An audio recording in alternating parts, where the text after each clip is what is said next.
What would you do if the person you loved stopped trusting you? What would you do if he believed lies from his family more than your words? This is the story of my life.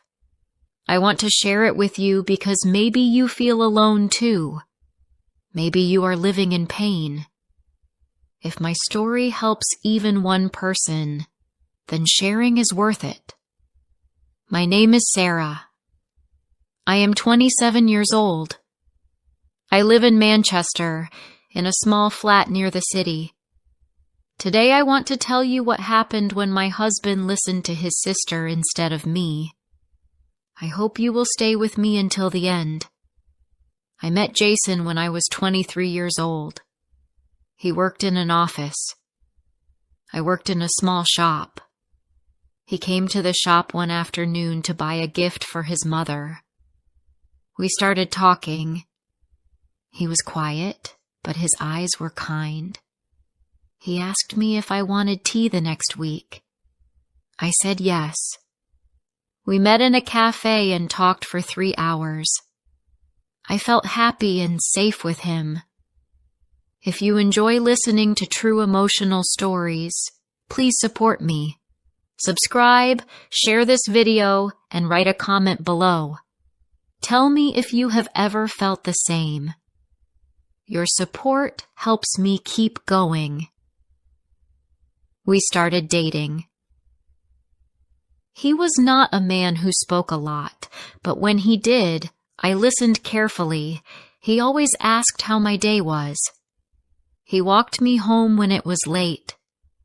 I thought he was different from other men. After 1 year, he asked me to marry him. My answer was yes. Our wedding was small. We only invited close family and friends. I wore a white dress. He wore a dark suit. My heart was full of hope that day. I looked at him and thought, this is the man I will spend my life with. After the wedding, we moved into a small flat. It was not big, but I loved it. I cleaned it and bought flowers for the table. Every evening we made tea together. Sometimes we watched films. Sometimes we just talked. I felt safe in that flat. But soon his sister Emily came to stay with us. She said she would stay for 2 weeks, but she stayed for months. She was not kind to me. She made comments about my clothes. She said my food was not good. She asked Jason why he chose me. Every word hurt. I wanted Jason to tell her to stop, but he never did. He only said, "She is my sister, Sarah. Please understand." I stayed quiet, but inside I felt small. One morning I woke up and felt different. I was tired and sick. I bought a pregnancy test. When I saw the result, I cried. I was happy. I wanted a child.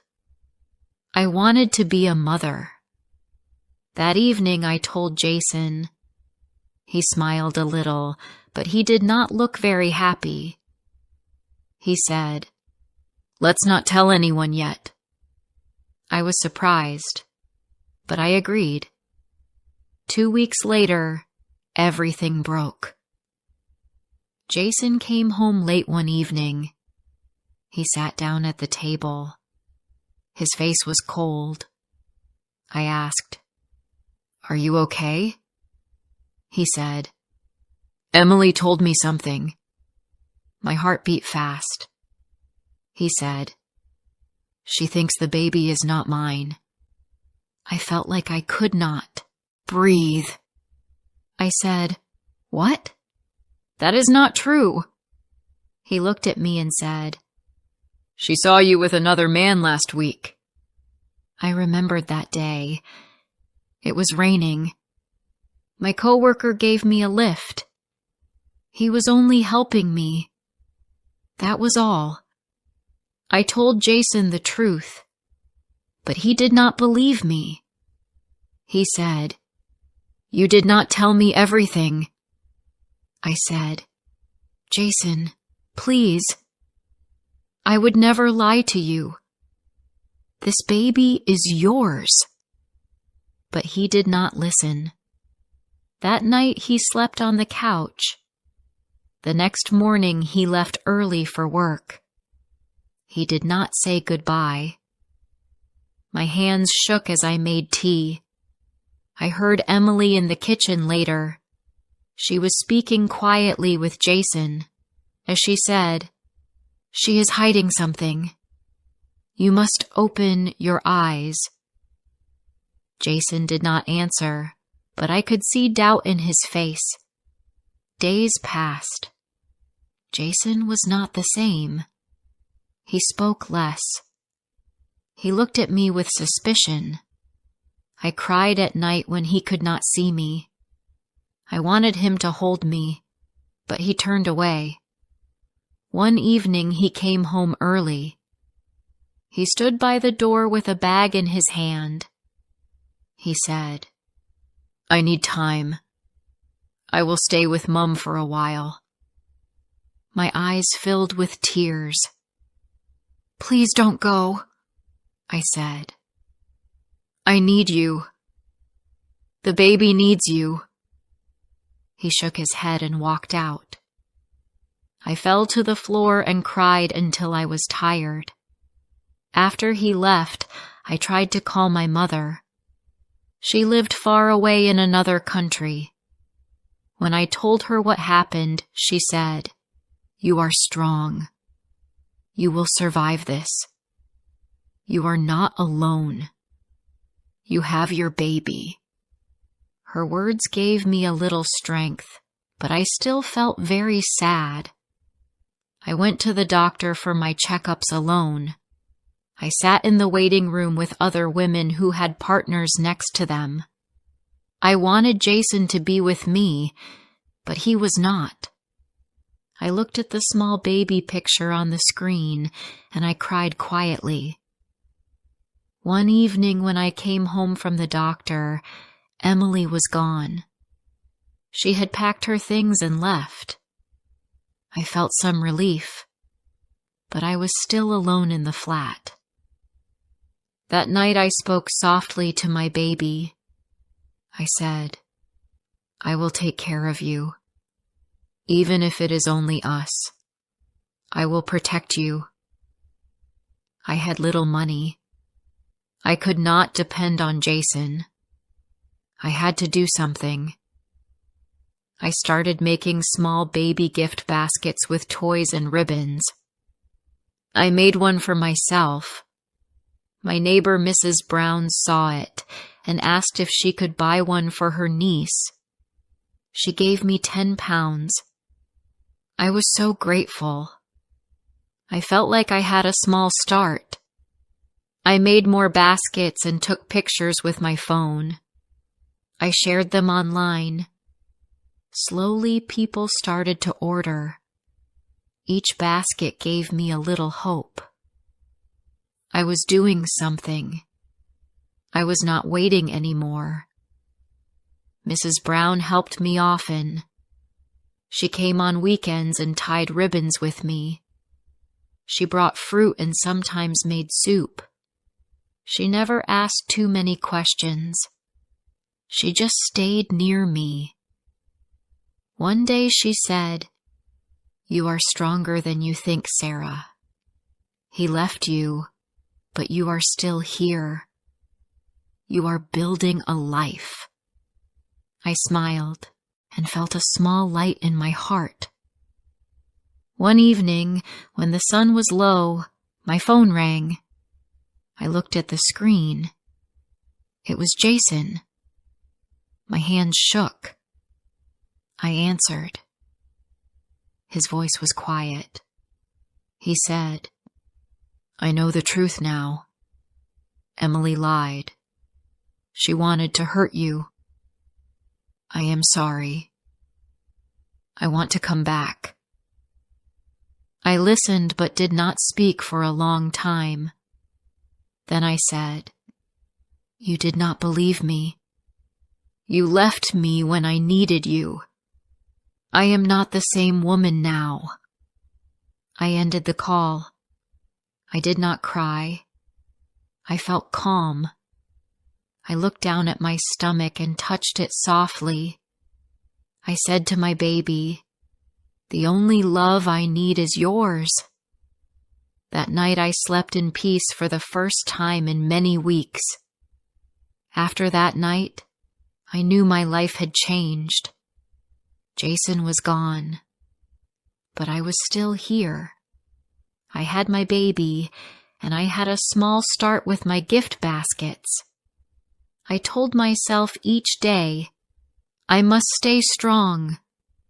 I must try. Some days I cried in the morning, but then I stood up and worked. The baby inside me gave me strength. When I felt a small kick, I smiled. I said, "You are my reason now."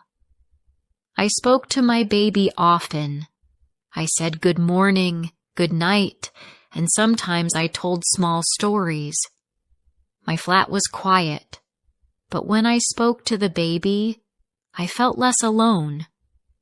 Orders for the baskets grew slowly.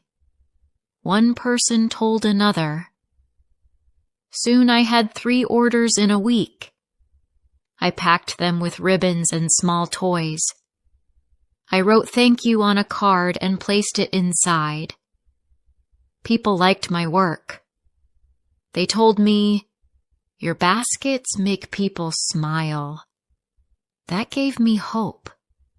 Mrs. Brown was always near. She was more than a neighbor now. She was like family.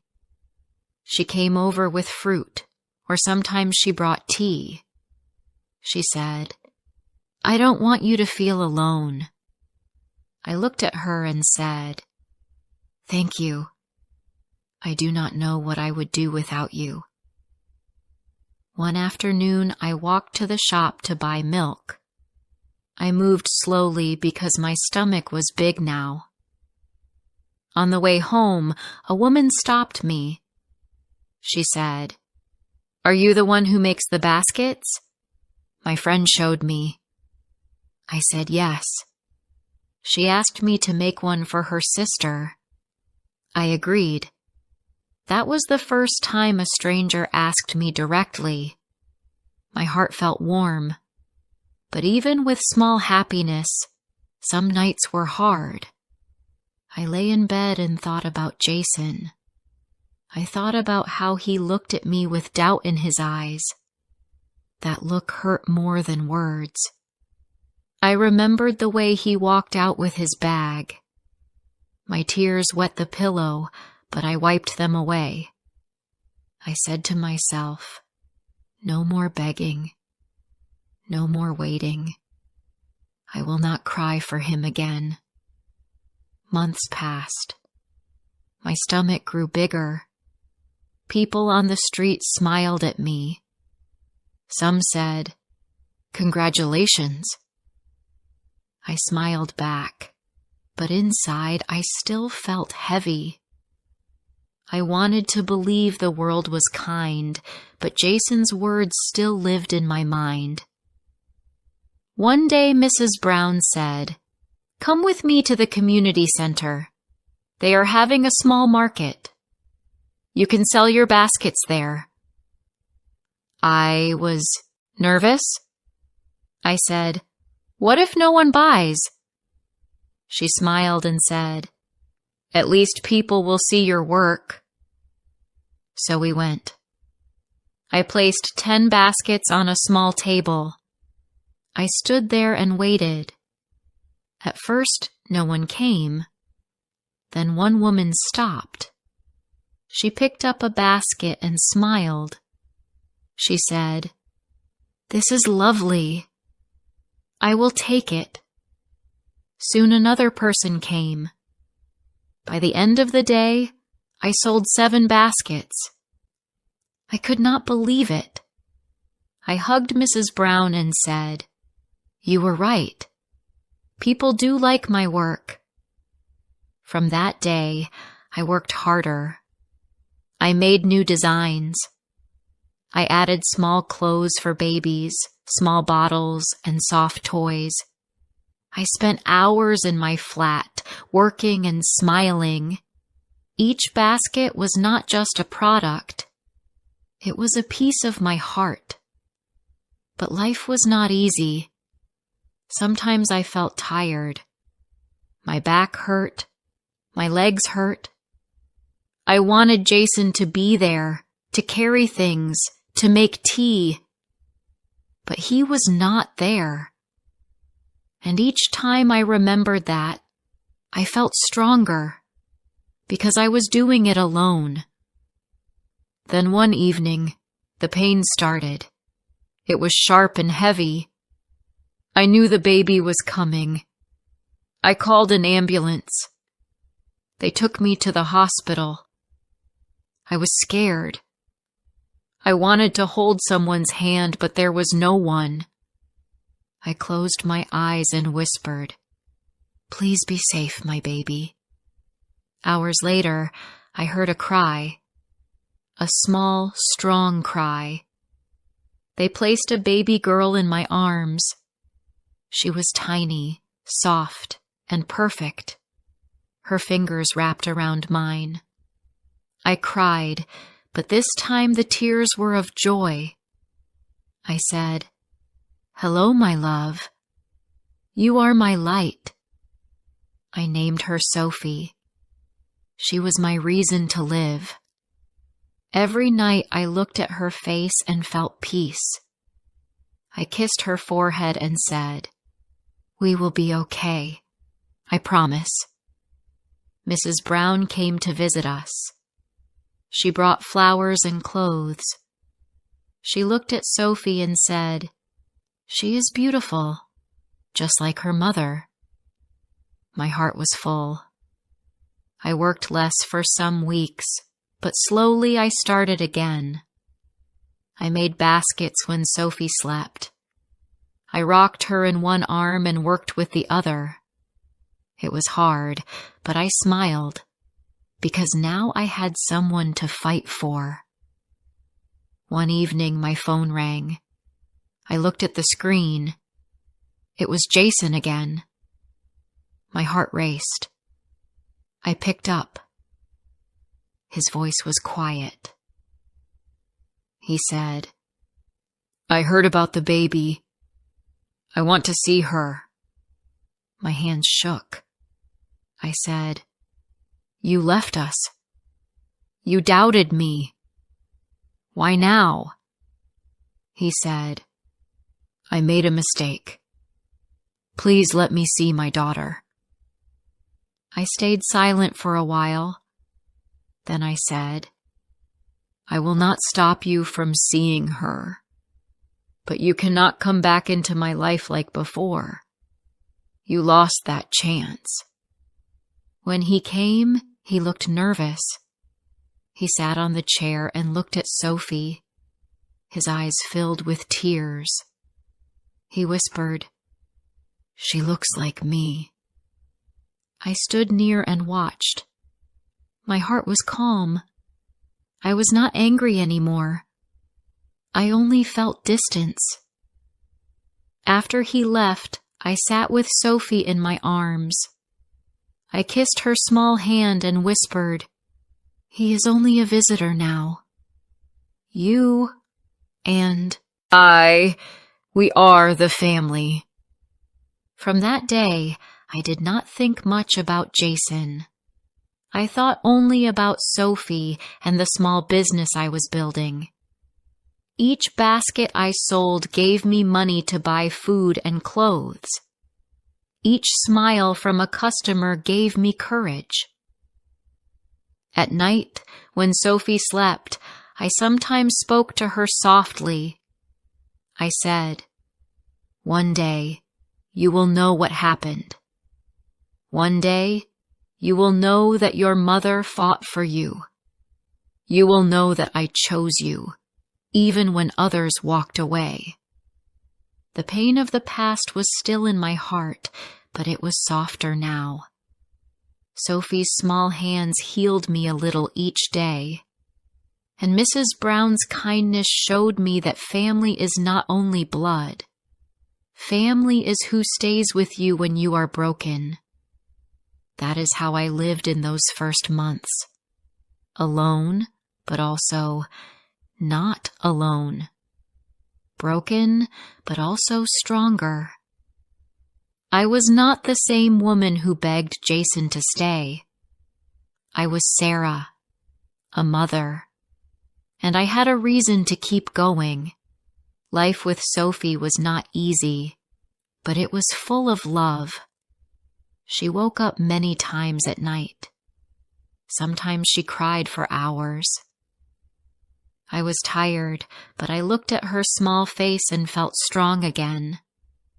Each day I made food, cleaned, and worked on my baskets while taking care of her. My life was not simple anymore, but it was real, and it was mine. People in the neighborhood started to know me. They said, "You are the woman who makes baskets, right?" I said yes and smiled. Some people ordered, some people only said kind words. Each small word of support made me feel part of the community. I was not invisible anymore. Mrs. Brown came often. She brought food when I was too tired to cook. She held Sophie so I could rest for 1 hour. Sometimes we just sat in silence. She told me, "You are doing very well, Sarah. You are a good mother." I cried when I heard that, because deep inside I always asked myself if I was enough. As Sophie grew, my love grew too. She smiled for the first time when she was 2 months old. That smile felt like sunlight after a long, dark night. I said, "You are my gift. You are the best thing in my life." I kissed her cheeks and laughed. But life also brought new challenges. Money was still a problem. Sometimes I had only enough for rent and food. I could not buy new clothes for myself. I wore the same old shoes every day. I did not care much, but sometimes I looked in the mirror and thought, I look tired. I look old. Then I looked at Sophie and said, "You are my reason. That is enough." One evening, Jason called again. I hesitated but answered. He said, "I want to help you. I want to give money for the baby." I thought for a long moment. Then I said, "If you want to help, you can. But do not think this means we are together again. I do not trust you anymore." He was quiet for a few seconds. Then he said, "I understand." He started sending some money each month. It was not much, but it helped. I used it only for Sophie's needs. I never spent it on myself. Each time the money came, I told myself, "This is for her, not for me." He left me, but he must still be a father. Months passed. My small business grew slowly. I joined more markets at the community center. I met other women who also sold things. Some made candles, some made clothes. We talked and laughed together. For the first time since Jason left, I felt I had friends again. One of the women, Claire, said, "You should open a small page online. More people can see your baskets." I was nervous. I said, "What if no one buys?" She smiled and said, "At least people will know you are here." So I tried. I made a simple page with pictures. To my surprise, orders came from outside my town too. I worked late at night while Sophie slept, but I felt proud. One Sunday, Jason came to visit Sophie. He held her and looked at me. He said, "I miss our life. I want to try again." I looked at him calmly. I said, "You had your chance. You left me when I needed you most. I cannot go back. I do not hate you, but I will not be your wife again." His eyes looked sad, but I did not change my words. I was not angry. I was not crying. I was only strong. After he left, I sat on the sofa with Sophie. I whispered, "I did it." I spoke my truth. I am free. My heart felt light. That night I slept well. Years passed. Sophie grew. She learned to walk, then to speak. She called me Mama in a sweet small voice. Each time I heard it, I smiled. She was my joy. She was the reason I kept moving forward. My baskets business also grew. I sold more and more. I saved money slowly. One day I told Mrs. Brown, "I want to move to a bigger place. Sophie needs space to play." She hugged me and said, "You can do it." After some months, I had enough for a deposit on a new flat. It was not very big, but it had 2 rooms. Sophie had her own small room. I painted the walls light pink and put toys on a shelf. When she saw it, she laughed and clapped her hands. My heart was full. One evening I sat by the window with a cup of tea. Sophie was asleep in her new room. I thought about the past. I thought about the night Jason told me the baby was not his. I thought about the day he walked out. I remembered the silence in the flat. I remembered my tears. But then I thought about now. I had a daughter. I had work. I had hope. I was not broken anymore. I said to myself, I lost a husband, but I found myself. I found my strength. Sometimes Jason still came to see Sophie. He was kind to her, and I was glad for that. But for me, he was only a visitor. I never looked at him with love again. He was a part of my past, not my future. Mrs. Brown grew older, but she was still near. She came every week, even if just for tea. She said, "You are like my daughter now." I held her hand and said, "And you are like my mother." That bond gave me comfort. Now when I tell my story, I do not feel only pain. I also feel pride. I survived. I worked. I raised my daughter. I built a new life. If you are listening now and you feel broken, I want to tell you something. Do not give up. Even if people leave you, you can stand. Even if family doubts you, you can still grow. Pain is heavy, but hope can be stronger. I believed my life was over when Jason left me, but it was not over. It was only a new beginning. And today, when I look at Sophie's smile, I know that leaving the past behind was the best choice I ever made.